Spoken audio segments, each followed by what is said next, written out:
ဒီတစ်ပတ်နားရက်မှာဘယ်ကိုသွားရမှမသိဘူးဆိုရင်တော့ဒီနေရာကိုလာခဲ့လိုက်ပါနော်ဒီနေရာဟာ Cosmo Park နေနဲ့အရန်ကိုလှနေပါတယ်ဒီနေရာကဘယ်နေရာလဲဆိုရင်တော့တကယ်ချင်းအများစုကတော့သိမှာပါ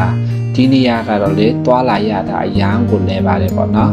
သူက MRT နဲ့နီးတယ်လို့ BTS နဲ့လည်းလွယ်ကူစွာသွားနိုင်ပါတယ်အခုတလောမှာတော့အဝါရောင် Cosmo Park တွေနဲ့ပန်းရံတွေကိုနေရာယူထားပါတယ်content သမားတွေပိုတိုသမားတွေကဒီနေရာကိုမဖြစ်မနေလာရမှာဖြစ်ပါတယ်ဗီဒီယိုမှာတွေ့ထားတဲ့အတိုင်းပဲလူတွေကအရန်ကိုစီကားလာပါတယ်ပေါင်လာလေးရိုက်ချင်တာပဲဖြစ်ဖြစ်အနားယူချင်တာပဲဖြစ်ဖြစ်ဒီနေရာကိုခုတလောမှာမဖြစ်မနေလာရတော့နေရာပဲဖြစ်ပါတယ်အရန်ကိုလှပါတယ်ပေါ့နော်ဒီဗီဒီယိုကိုကျွန်တော်တို့က August 4 ရက်နေ့မှာရိုက်ထားတာဖြစ်ပါတယ်နောက်နှစ်ပတ်ထိဒီပန်းကိုမိပါသေးတယ်ပေါ့နော်မလာရသေးဘူးဆိုရင်တော့ဒီနေရာကိုမတိသေးတဲ့လူအတွက်ဒီနေရာကိုကျွန်တော်ပြောပြမှာဖြစ်ပါတယ်ဒီနေရာကတော့ Rock 5 ပန်းကြံပဲဖြစ်ပါတယ်ကျွန်တော်တို့ကဒီနေရာကိုလာတဲ့အခါမှာ BTS ဆင်းလာလို့ရတယ်လို့ MRT နဲ့လည်းစီလာလို့ရပါတယ်BTS ကတော့မော်ချစ်ဂိတ်ဖြစ်ပြီးတော့ MRT ကတော့တာဆူတာဂိတ်ဖြစ်ပါတယ်အဲ့ဒီဂိတ်က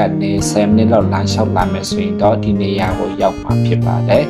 ကဲ Cosmo Park လှတွေနဲ့အနားယူချင်တာပဲဖြစ်ဖြစ်ဓာတ်ပေါင်းရချင်တာပဲဖြစ်ဖြစ်ခုတလောမှာဒီနေရာကိုလာတည်တော့နေရာလေးပင်ဖြစ်ပါတယ်ကဲအားလုံးကိုကျေးဇူးတင်ပါတယ်ဘိုင်ဘိုင်